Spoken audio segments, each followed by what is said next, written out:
একজন অসুস্থ বউ মারা যাবে জেনে তার জামাইকে জিজ্ঞেস করলো, আচ্ছা আমি যদি মরে যাই তার কতদিন পরে তুমি আবার আরেকটা বিয়ে করবা? জামাইও বলে দিল, যতদিন পর্যন্ত না তোমার কবর শুকাবে ততদিনই আমি বিয়ে করব না। কয়েকদিন পর বউটা মারা গেল। প্রতিদিন জামাই তার বউয়ের কবর জিয়ারত করতে যেত।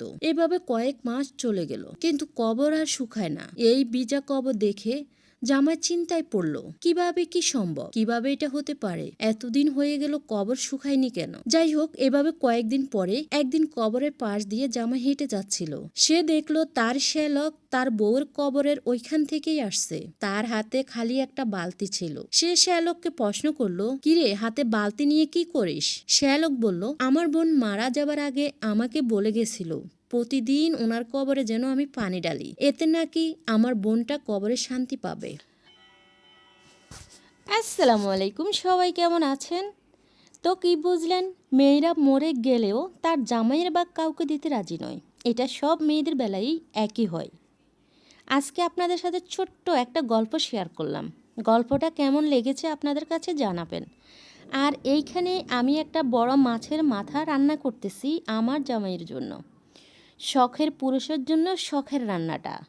আর এই রান্নাটায় আমি কি ব্যবহার করেছি, একটু রসুন বাটা, হলুদ, মরিচ, জিরা গুঁড়া এবং স্বাদমতো লবণ, তেল, এই তো সাথে একটা আলু দিয়ে দিয়েছি আর কয়েকটা সিম দিয়েছি।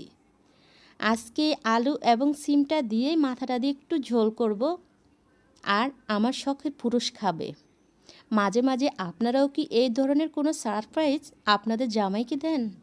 আর যদি না দিয়ে থাকেন তাহলে এখন থেকে দিবেন, দিয়ে চমকিয়ে দেবেন হঠাৎ করে। আমিও আমার জামাইকে চমকানোর জন্যেই আজকে এই মাথাটা রান্না করতেছি। আর এটা হচ্ছে কাতল মাছের মাথা।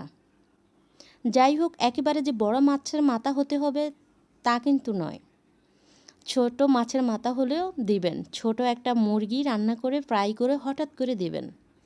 হঠাৎ করে যে কোনো একটা রেসিপি তাকে বানিয়ে খাওয়াবেন এবং হঠাৎ করে যে কোনো একটা ফিটা আইটেম তাকে বানিয়ে খাওয়াবেন।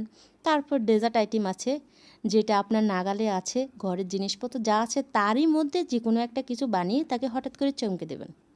দেখবেন সে অনেক বেশি খুশি হয়। যাই হোক, তো আজকের ভিডিওটি আপনাদের কাছে কেমন লেগেছে? যদি ভালো লাগে তাহলে একটা লাইক দিবেন এবং সবাই প্লিজ আমার পেজটি ফলো দিবেন। যদি ইউটিউব হয় তাহলে চ্যানেলটি সাবস্ক্রাইব করবেন।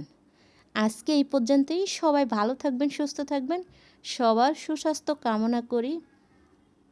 ওকে, টাটা, বাই বাই, আল্লাহ হাফেজ।